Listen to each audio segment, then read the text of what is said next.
Hello, good morning students. आशा करती हूँ कि आप सभी विद्यार्थी अपने अपने घरों में सुरक्षित एवं स्वस्थ होंगे और ये भी आशा करती होंगी कि आप लोग आज की कक्षा के लिए अपने संपूर्ण साहित्य के साथ रेडी हैं पढ़ने के लिए। तो विद्यार्थी मित्रों, आज टाइम टेबल के अनुसार शुक्रवार का दिन हमारी विज्ञान की क्लास है। तो हमारा साइंस 1 का प्रकरण गुरुत्व आकर्षण, इसका चौथा पार्ट, इस वीडियो का चौथा पार्ट आज हम पढ़ने वाले हैं। तो ये शुरू करने से पहले हम लोग थोड़ा याद करेंगे कि हमने पिछले क्लासेस में क्या क्या पढ़ा था। तो चलिए बच्चों, याद करते हैं। पृथ्वी का गुरुत्व आकर्षण बल, पृथ्वी का गुरुत्वीय बल, पृथ्वी का गुरुत्वीय त्वरण, पृथ्वी के गुरुत्वीय त्वरण की गणना करना। सूत्र के अनुसार हमने किस प्रकार से सीखा था कि हम स्मॉल जी यानी गुरुत्वीय त्वरण का मान निकाल सकते हैं, जो 9.8 मीटर पर सेकंड स्क्वायर होता है। फिर हमने ये भी देखा कि जो पृथ्वी का गुरुत्वीय त्वरण किन किन बातों पर निर्भर करता है और किन किन स्थान पर पृथ्वी की सतह पर, ऊंचाई पर और फिर गहराई पे कैसे ये बदलता रहता है। तो चलिए बच्चों, आज हम हमारे प्रकरण के चौथे पार्ट की शुरुआत करते हैं। तो आज का हमारे चौथे पार्ट में हम सीखने वाले हैं द्रव्यमान और भार। ये दो चीज़ों के बारे में आज हम पढ़ने वाले हैं। तो बच्चों, हम लोग शुरू करते हैं एक छोटी सी कृति के माध्यम से। तो यहाँ पर ये कृति ली गई है। देखिए, ये कंटेनर है, बॉटल का बेस नीचे से काट कर बनाया है और इसके अंदर रेती के हमने कण डाले हैं। तो ये क्या बन गया बच्चों? एक रेत की वस्तु तैयार हो गई। तो यहाँ पर जैसे कि आप जानते हैं, पूर्व कक्षाओं में भी आपने ये चीज़ पढ़ी है कि पदार्थ छोटे छोटे कणों से मिलकर बनता है। तो यहाँ पर भी देखिए, यहाँ पे इस रेती की वस्तु में, रेती के पिंड में छोटे छोटे कण हैं। अब क्या हम इस कणों की गणना कर सकते हैं? सोचिए बच्चों। हाँ, कर सकते हैं। तो यहाँ पर एकदम परफेक्शन और एक्यूरेट नहीं है, पर समझने के लिए यदि हम इस कणों की गणना करते हैं तो मान लीजिए कि इन कणों की संख्या 90 लाख है। तो क्या समझ में आया इससे कि ये जो रेती का पदार्थ है, ये इन छोटे छोटे कणों से मिलकर बना है और इसमें लगभग, मैं फिर से शब्द इस्तेमाल कर रही हूँ, लगभग 90 कण इसमें हैं। तो बच्चों, यहाँ पर पदार्थ जो है छोटे छोटे कणों से मिलकर बनता है, ये कृति से हमें समझ में आया।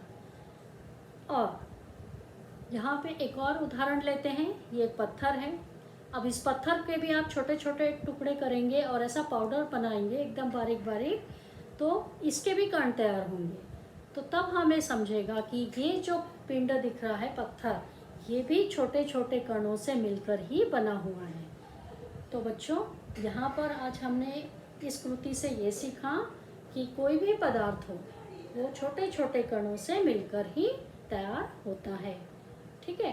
अब दूसरी चीज़ इसमें हमें ये समझना है कि ये जो हमने कण की संख्या गिनी, ये कणों की संख्या कहाँ पर गिनी? पृथ्वी पर। अब मान लीजिए इसे हम सावधानी से इकट्ठा करके किसी दूसरे ग्रह पर या उपग्रह पर ले जाते हैं, जैसे चंद्रमा, मंगल, गुरु। तो क्या वहाँ पर भी ये कणों की संख्या समान होगी या भिन्न होगी? सोचिए बच्चों। सोचने की बहुत ज़रूरत होती है और सोचने के बाद ही हम कुछ निष्कर्ष पर निकल आते हैं।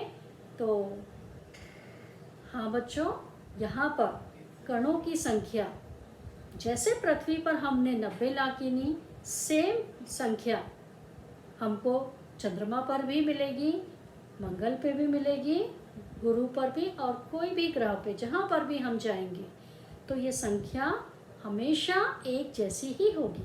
ये संख्या में कोई भी परिवर्तन नहीं होगा।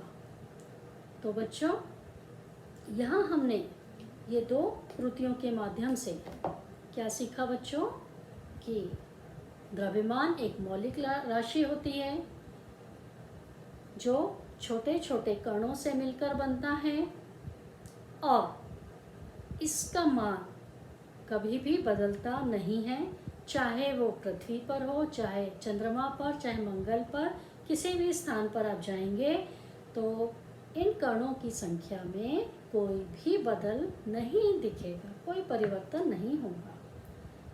फिर बच्चों, न्यूटन के पहले नियम के अनुसार द्रव्यमान जो है पिंड के जड़त्व के का गुणात्मक माप होता है, अर्थात जैसे जैसे ये द्रव्यमान बढ़ेगा जड़त्व भी बढ़ेगा। तो ये चीज़ आपको ध्यान में रखनी है। आशा करती हूँ कि ये 2 छोटी कृतियों से आपको समझ में आया होगा कि द्रव्यमान क्या होता है। इसके बाद में हम अगला क्या पढ़ने वाले हैं, भार। अब इस भार को समझने के लिए हमें कुछ कृति करके फिर से देखना है, क्योंकि बिना कृति के तो हमें समझ में नहीं आता है। तो यहाँ पे एक छोटा सा ऐसा तराजू बना लेना है। देख लीजिए कौन कौन सी वस्तुएं इस्तेमाल हुई है। हर वीडियो में आपको बताया गया है कि आप आसानी से घर में करके देख सकते हो। अगर आपको अच्छी समझ से समझना है कोई संकल्पना तो हमको करना ज़रूरी है। और दूसरा कौन सा हमको साधन लगने वाला है, ये एक यंत्र है, इसका नाम है स्प्रिंग बैलेंस, हिंदी में कमानीदार तुला कहते हैं। तो यहाँ पर आप देखिए बच्चों, जो माप दिए हुए हैं एक साइड में न्यूटन में है और एक साइड में ग्राम्स में दिए हुए हैं, ठीक है। तो अब भार होता क्या है, तो भार बच्चों एक आकर्षण बल होता है जो पृथ्वी अपनी ओर पिंडों को आकर्षित करती है, कोई भी वस्तुओं को आकर्षित करती है। तो हम करने क्या वाले हैं, तो ये हमने आपको साहित्य का परिचय कराया। अब हम क्या करेंगे, ये रेती के कण हैं, ये पूरे के पूरे हम किस में डालने वाले हैं, इस तराजू में, जो हमने देखा, आपको बताया कि इस प्रकार से ये तराजू है, आप देख रहे हो। अब इसको यहाँ पे करना क्या है, ये स्प्रिंग बैलेंस इसके हुक में इस तरह से लटका देना है। अब यहाँ पे लटकाने के बाद में अब यहाँ पे आपको एक स्प्रिंग दिख रहा है, देखिए ये स्प्रिंग बैलेंस में। अब निरीक्षण करना है, पहले बताया है कि कोई भी कृति हम करते हैं बच्चों तो हमारा निरीक्षण होना चाहिए कि कहाँ पर क्या परिवर्तन हो रहा है। तो यहाँ देखिए, जैसे ही हम इसको ऊपर उठाते हैं कुछ आपको नज़र आया, देखिए क्या दिखा बच्चों, सोचिए तो और देखिए, सोचकर बताइए। हाँ, स्प्रिंग में हमें खिंचाव दिखा आपको। अभी खिंचाव कहाँ पर हो रहा है, नीचे की दिशा में, यानी पृथ्वी की ओर दिख रहा है। अब यहाँ पर ये देखिए इस प्रकार से है। अब आपको माप देखना है कि कितना माप है, देखिए बच्चों यहाँ पे दिखा ना, एकदम क्लियर दिख रहा है। ग्राम्स में भी देखना है और न्यूटन में भी, ये दोनों में आपको देखना है और अपनी कॉपी में इसे नोट करना है। तो चलिए मैं भी देख लेती हूँ कितना है। तो यहाँ पे सबसे पहले हम न्यूटन में देखते हैं, तो यहाँ मुझे 1.4 न्यूटन दिख रहा है। और ग्राम्स में यदि मैं देखती हूँ तो यहाँ मुझे 140 ग्राम 140 ग्राम्स दिख रहा है। तो बच्चों ये कितना बल, कितना खिंचाव हुआ पृथ्वी की तरफ से। अब जैसे कि हमने बोला भार क्या है, बल है। तो ये जो बल है किसके द्वारा लग रहा है, पृथ्वी के द्वारा लग रहा है। तो कितना बल लगा, ये हमने इस कृति के माध्यम से देखा कि इतने जो रेत के कण थे, कितने थे ये, 90 लाख। तो इतने लाख कण, यानी इस रेती के पदार्थ के लिए जो पृथ्वी के द्वारा खिंचाव हुआ वह है 1.4 न्यूटन, ठीक है। अब हम इसको न्यूटन में बोलेंगे भार को। तो यहाँ पर आसानी से हम समझ पाए कि भार किसे कहते हैं। तो बच्चों, यहाँ पर जो है भार, यह एक बल है और जो बल पृथ्वी के द्वारा लगा वो आकर्षण बल 1.4 न्यूटन निकला। तो यहाँ आपको बोर्ड पर दिख रहे हैं बच्चों कुछ अंतर, तो इसे आपको समझना है। सबसे पहला, किसी भी पिंड में समाविष्ट द्रव्य की मात्रा को हम द्रव्यमान कहते हैं। भार, किसी भी पिंड को पृथ्वी जिस गुरुत्वीय बल से आकर्षित करती है उस बल को हम भार कहते हैं, जो अभी हमने कृति से देखा कि 1.4 निकला। दूसरा, प्रत्येक स्थान पर द्रव्यमान स्थिर होता है। अभी कृति से हमने समझा कि ये कभी भी बदलता नहीं है, लेकिन भार, पिंड का भार एक स्थान से दूसरे स्थान पर बदलता है। क्यों बदलता है बच्चों? जैसे अभी हमने पिछले क्लास में हमने गुरुत्वीय बल की गणना की थी, तो गुरुत्वीय बल का मान क्या निकला था? 9.8 मीटर पर सेकेंड स्क्वायर। तो कोई भी पिंड जब पृथ्वी पर गिरता है, ऊपर से नीचे गिरता है, तो उसका वेग कितना होता है? 9.8 मीटर पर सेकेंड से पृथ्वी अपनी ओर उसे आकर्षित करती है। ठीक उसी प्रकार चंद्रमा, मंगल, गुरु, ऐसे अनेक ग्रह, इनका भी अलग अलग गुरुत्वीय बल होता है जो जो पिंडों को ग्रह अपनी ओर आकर्षित करते हैं। इसीलिए भार भी प्रत्येक ग्रह और उपग्रह पर भिन्न होगा, अलग अलग होगा, ये कभी भी एक जैसा नहीं होगा। और ये दूसरी बात हमने ये भी सीखी थी, क्या सीखी थी? कि जी का मान जो है, स्मॉल जी, जिसे हम भार कहते हैं, ये दो चीज़ों पर निर्भर करता है। किस पर? एक तो ग्रहों का द्रव्यमान और दूसरा ग्रहों की त्रिज्या या उपग्रहों का द्रव्यमान और उपग्रहों की त्रिज्या। तो ये दो चीज पर निर्भर करता है। इसीलिए गुरुत्वीय बल जो स्मॉल जी है, ये जो है गुरुत्वीय बल चंद्रमा का अलग होगा, पृथ्वी का अलग होगा, मंगल का अलग होगा और गुरु का अलग अलग होगा। तो ये जो भार है ये कभी भी एक होगा नहीं, लेकिन द्रव्यमान हमेशा एक ही होगा। इनकी कणों की संख्या में, पदार्थ में कणों की संख्या में कोई भी बदल नहीं होगा। यह प्रमुख अंतर है। उसके बाद में तीसरा, द्रव्यमान को हम किस में मापते हैं? किलोग्राम्स में। और भार को हम किस में मापते हैं? न्यूटन्स में। क्योंकि अभी हमने बोला भार एक बल है और वो किसके द्वारा लग रहा है? पृथ्वी के द्वारा। तो निश्चित रूप में बल की इकाई न्यूटन है, तो भार की भी न्यूटन ही होगी। उसके बाद में द्रव्यमान क्या है बच्चों?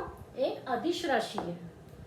अब द्रव्यमान के लिए कोई भी दिशा की जरूरत नहीं है ना? सिर्फ परिमाण, ठीक है, परिमाण मिल रहा है, कोई दिशा में होना चाहिए ऐसा नहीं है। लेकिन भार जो है, भार यह एक सदिश राशि है।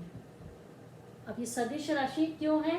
क्योंकि कोई, अभी हमने कितने उदाहरण देखे पहले वाले वीडियोस में और अभी भी, कि पृथ्वी अपने गुरुत्वीय बल से सभी पिंडों को अपनी ओर आकर्षित करती है, तो निश्चित ही उसकी दिशा कहाँ होती है? केंद्र की ओर। कहाँ होती है? पृथ्वी के केंद्र की ओर। तो यहाँ पर परिमाण भी है बच्चों और दिशा भी है, इसीलिए हम इसे सदिश राशि कहते हैं। तो भार एक सदिश राशि है। फिर द्रव्यमान कभी भी शून्य नहीं होता, लेकिन भार पृथ्वी के केंद्र पर शून्य होता है। याद रखिए बच्चों, हमने ये जो गुरुत्वीय बल है पृथ्वी का, कौन कौन से घटक हैं, किस किस जगह पर ये कैसे बदलता है, ये हमने पिछले वीडियो में देखा है। आप उसे फिर से अच्छे से देखिए, तो आपको ये पांचों जो अंतर हैं वो अच्छे से समझ में आ जाएंगे। आशा करती हूँ बच्चों कि इतना आपको समझा होगा। तो जैसे कि मैंने अभी कहा, क्या कहा? कि भार हर एक ग्रह पर पिंड का अलग अलग होगा। तो यहाँ पर हमने बच्चों 3 उदाहरण लिए हैं। यहाँ बोर्ड पर देखिए, आपको ये नहीं दिख रहा है, मैं हमेशा व्हाट्सएप पे डालती हूँ क्लास ग्रुप पे, तो ये भी मैं डालने वाली हूँ, लेकिन आप सुन लीजिए अच्छे से। तो पृथ्वी का गुरुत्वीय बल कितना है? 9.8 मीटर पर सेकेंड स्क्वायर। चंद्रमा का गुरुत्वीय बल कितना है बच्चों? 1.62 मीटर पर सेकेंड स्क्वायर।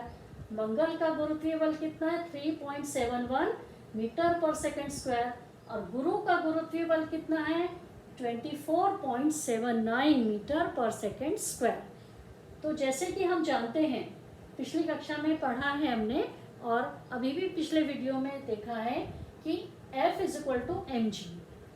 और एक बात और याद दिला दूँ, भले आप हिंदी मीडियम में साइंस पढ़ रहे हो, लेकिन आपको सिंबल्स हैं, संकेत है, वो इंग्लिश में ही लिखने हैं। इसीलिए भार यानी वेट W से हम दर्शाते हैं, बल यानी फोर्स F से दर्शाते हैं। तो भार क्या है बच्चों? बल है। तो यहाँ पे अब यहाँ देखिए F is equal to mg, फिर g का मान जैसे हमने देखा है, और फिर से वही सूत्र में W is equal to mg, है ना। तो हम F की जगह क्या लिख देंगे? W, भार है W, वेट जिसे बोलेंगे। तो यहाँ पे अब एक उदाहरण से हम समझते हैं कि मान लीजिए मोहन का वजन कितना है बच्चों? जैसे हम बोलचाल की भाषा में वजन ही बोलते हैं, है ना, लेकिन वास्तव में वो वजन है क्या? वो द्रव्यमान होता है बच्चों। सोचिए थोड़ा सा, जैसे हम दुकान पर भी जाते हैं सामान खरीदने, बोलते हैं 1 किलो शक्कर दीजिए, 2 किलो रवा दीजिए, तो वजन ही बोलते हैं हम। द्रव्यमान के लिए भी वजन ही शब्द इस्तेमाल करते हैं और वजन के लिए भी वजन। तो यहाँ पर ये चीज़ हमको वैज्ञानिक रूप से समझना है कि वास्तव में जो हम बोलते हैं वो द्रव्यमान होता है, भार नहीं होता। जो भार अभी हमने इस प्रयोग के द्वारा देखा, खिंचाव देखा ना, आकर्षण बल पृथ्वी के द्वारा कितना लगा, जब हम उसका गुना करते हैं द्रव्यमान में तब निकलता है भार। तो यहाँ पे अब पृथ्वी पर हम पहले करके देखते हैं उसी सूत्र को, W is equal to mg, मान रखते हैं 60 kg गुना 9.8 मीटर पर सेकेंड स्क्वायर। तो अब इसका भार कितना आ गया? 588 न्यूटन। कितना आया? 588 न्यूटन। जो 60 kg था, 60 kg, वो क्या था बच्चों? द्रव्यमान। ठीक है। और अभी ये जो हमने निकाला 588 न्यूटन्स, ये क्या है? भार है। तो ये हमेशा याद रखिए, जो बोलचाल की भाषा में हम बोलते हैं वो वास्तव में वैसा नहीं है, वैज्ञानिक रूप से वो होता है द्रव्यमान। चलिए आगे बढ़ते हैं चंद्रमा के लिए। उसी सूत्र में W is equal to mg, 60 kg गुना, अब चंद्रमा का गुरुत्वीय बल कितना है? 1.62। तो इससे हम इसका गुना कर देंगे तो कितना आंसर आ जाएगा? 97 न्यूटन्स। उसके बाद में एक गुरु ग्रह, उसका भी गुरुत्वीय बल हमने यहाँ लिखा है। तो फिर 60 kg को फिर से हम सूत्र में रखेंगे और 24.79, ये दोनों का गुना करेंगे, मल्टीप्लाई करेंगे, तो हमें मिलेगा भार। कितना निकला बच्चों? 1487 न्यूटन्स। तो इतना भार जो है आप यहाँ देख रहे हैं कि पृथ्वी पर 588 है न्यूटन, चंद्रमा पर 97 न्यूटन है और गुरु पर 1487 न्यूटन है। तो ये तीनों जगह ग्रह और उपग्रह पर क्या हो गया? इनका भार अलग अलग हो गया। तो अभी हमने अंतर में पढ़ा था यहाँ पे कि पिंड का भार, अब पिंड माने वस्तु भी हो सकती है और मनुष्यों का वजन भी हो सकता है। आपको एक प्रकल्प भी करना है, जो प्रकल्प पुस्तिका आपको दी गई है उसमें 5 अपने फ्रेंड्स के वेट लेना है। अब फिर से मैं वेट बोल रही हूँ, लेकिन वो वेट नहीं है, वो क्या है बच्चों? द्रव्यमान है। उसको फिर इसी सूत्र में रखना है, W is equal to mg, और हर एक के द्रव्यमान को 9.8 मीटर पर सेकेंड स्क्वायर से गुना करना है। क्यों गुना करना है बेटा 9.8 मीटर पर सेकेंड स्क्वायर से? सोचो। क्योंकि पृथ्वी का गुरुत्वीय बल कितना है? 9.8 मीटर पर सेकेंड स्क्वायर। इसीलिए हम इससे गुना करेंगे। फिर यदि हमें चंद्रमा पर निकालना है तो हमको फिर 1.62 जो चंद्रमा का गुरुत्वीय बल है उससे गुना करना पड़ेगा। तो इस प्रकार से आप 5 फ्रेंड्स के आप क्या लेंगे, द्रव्यमान लेंगे और उसको इस सूत्र में रखकर इसी प्रकार टेबल बना के हल करना है, जो हम अगले वीडियो में और अच्छे से सीखने वाले हैं। तो ये चीज़ आप याद रखिएगा। वहाँ मैं ये जो आज पढ़ाया है फिर से वहाँ पूछने वाली हूँ, क्योंकि ये सूत्र आपको फिर से लगने वाला है। समझा बच्चों? अच्छे से समझिए और उसको करने की कोशिश करिए। तो आगे बढ़ते हैं। पृथ्वी चंद्रमा का यदि हमें दोनों का अनुपात निकालना है तो हमको इसको भाग देना पड़ेगा 588/97 न्यूटन। तो क्या निकल गया, ये अनुपात 6 न्यूटन निकल गया। उसी प्रकार पृथ्वी गुरु का अनुपात यदि निकालना है तो हमको 187 न्यूटन और 588 न्यूटन को डिवाइड करना पड़ेगा, तो आंसर आ गया 2.5 न्यूटन। तो इस प्रकार हम रेशियो यानी अनुपात भी निकाल सकते हैं और वो आपको प्रकल्प में करना ही है। तो बच्चों मैं आपको इसको फिर से एक बार रिवाइज करती हूँ कि हर एक ग्रह उपग्रह पर पिंडों का भार अलग अलग होता है। और फिर से ये एक आपको यह अंतर में स्पष्ट किया गया है सूत्र के माध्यम से। और एक चीज़ और क्लियर बताती हूँ कि जो अभी हम बोलचाल की भाषा में जैसे उदाहरण दिया था मैंने, 1 किलो शक्कर, 2 किलो रवा, जो भी आप सामान लेने चाहते हैं, तो हमेशा याद रखिए कि वो जो होता है द्रव्यमान रहता है, भार नहीं होता है। ठीक है? तो एक उदाहरण से जैसे अभी हमने बोल के किया था, तो फिर से आप सूत्र लिखिएगा और अपने फ्रेंड का द्रव्यमान लीजिए और उसको गणना करिए कि कितना भार निकलता है। मान लीजिए 1 किलो के लिए, 1 किलो के लिए कितना भार निकलेगा, 9.8 न्यूटन ही निकलेगा, क्योंकि 1 का गुना 9.8 में करेंगे तो आंसर उतना ही आएगा। फिर अब भार मापने के लिए जो हमारे उपकरण में हम क्या मापते हैं बच्चों, द्रव्यमान। याद रखना हमेशा, वो भार नहीं होता है, द्रव्यमान। उसी प्रकार दुकान का समभुजा तराजू 2 द्रव्यमानों की तुलना करता है, भार की नहीं करता। किसकी करता है वो? द्रव्यमानों की करता है। तो प्यारे बच्चों, आशा करती हूँ कि आप सभी को द्रव्यमान और भार ये दोनों में अंतर समझा होगा। इस बहुत ही सरल कृतियाँ हैं, आप आसानी से इसे कर सकते हैं, आपको और अच्छे से संकल्पना स्पष्ट होगी। तो बच्चों थैंक यू, आज के लिए इतना काफ़ी है। आप इसको करिए, समझिए और पाठ्य पुस्तक जो आपको दी गई है उसका वाचन करिए। पहले भी बताया है मैंने कि आप आपके समय अनुसार वीडियो को शुरू कर सकते हैं, बंद कर सकते हैं। अपनी पाठ्य पुस्तक सामने रखिए, जो भी पेज पे संकल्पना दी है आप वीडियो देखिए। कृति आपके घर में पूरे साहित्य होंगे, ऐसा नहीं है कि नहीं होंगे, तो आप इनके माध्यम से बड़ी संकल्पना भी आसानी से समझ सकते हैं। तो चलिए बच्चों, थैंक यू। हम अगली कक्षा में मिलते हैं। Will meet in the next class. Thank you.